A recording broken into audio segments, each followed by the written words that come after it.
ऐसी नारी जिसके पास लज्जा का अंचल है, देवता लोग स्वयं उस नारी का आदर करते हैं, मान करते हैं।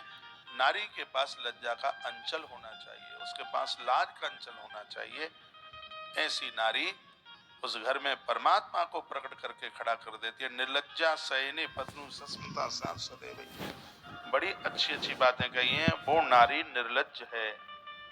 स्पष्ट निर्लज्जा लिखा है, जो वस्त्र उतार करके सोती है, वस्त्र उतार करके नहाती है।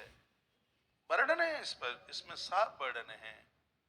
अपने पति को छोड़ करके पराये पुरुषों के साथ संबंध जोड़ती है, चाहे जिसके साथ बाजार हाट शब्द लिखा है, इसमें हाट करने को जाती है। ऐसी नारी को निर्लज्ज शब्द से बोल दिया। वर्णन है कि नारी के ही द्वारा परमात्मा इस धरती का पुत्र आके बन जाता है। भगवान वेदव्यास कहते हैं क्षमता नारी में है।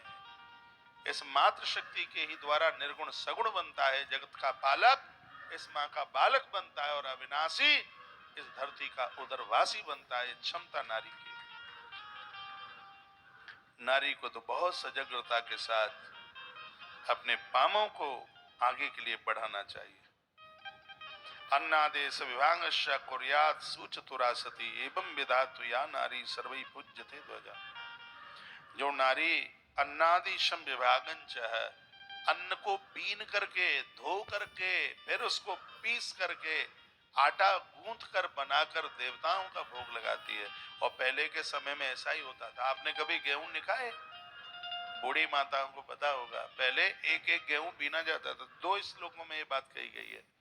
गेहूं को धोया जाता था, फिर सुखाया जाता था, फिर उसको चकिया में पीसा जाता था, फिर हाथों से भोजन बना करके भगवान को, गैया को दिया जाता था। तो वो बात कही गई है। ऐसी नारी घर को स्वर्ग बना देती है, धाम बना देती है। धन्य हुए देवी। जब स्वामी यानी पति परदेश गया हो, तब पत्नी देव कार्य परायण रहे। वर्णन किया गया है, पति नहीं है घर में, देवताओं की पूजा खुद करे। और पति घर में है तो वह पूजा की सामग्री जुटाए, पति को पूजा करने दे। वो पति पूजा कर रहा है तो ऑटोमेटिक उसका फल उसको मिल रहा है। वह पूरी हवन के लिए खीर की तैयारी करे। वर्णन है इसमें, तिल चावल जौ ये सब सजा के रख दे, तुलसी रख दे, फूल रख दे, ये सब व्यवस्थाएं वह करे, पति पूजन करे और वह पूजा की व्यवस्था सामग्री जुटावे। और जब पति परदेश गया है तो नारी को देव कार्य स्वयं करना चाहिए। इससे उसके परिवार के हर व्यक्ति को सुख मिलता है, घर में चैन मिलता है। जिस घर में पूजा होती है, आरतियां होती हैं, उस घर में विपत्ति नहीं आती। ऐसा भगवान वेद व्यास कह रहे हैं। अन्नादेशम विभागे कुर्यात् सा चतुरा सती। वही नारी चतुर है जो घर में अन्न को व्यर्थ, वेस्टेज, उसको फालतू में, उसको ऐसे ही उसका उपभोग नहीं होने देती, उसका उपयोग। घर की हर चीज का उपयोग। गृहे द्रव्याणि रक्षेत। घर की हर द्रव्यता का, हर वस्तु की रक्षा नारी को करनी चाहिए। ये बहुत बड़ा अपराध है कि ससुराल की चीजें वो अपने पियर पहुंचा दे। ये बात मैंने पूर्व, देखो मैं तो बिना प्रमाण को कोई बात ही नहीं कहता।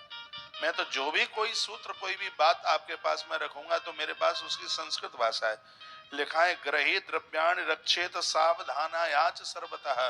नारी को सावधान होकर के घर के द्रव्य वस्तुओं की रक्षा करनी चाहिए। ये नहीं कि अपना सामान बहन के यहाँ पहुंचा दे ससुराल का।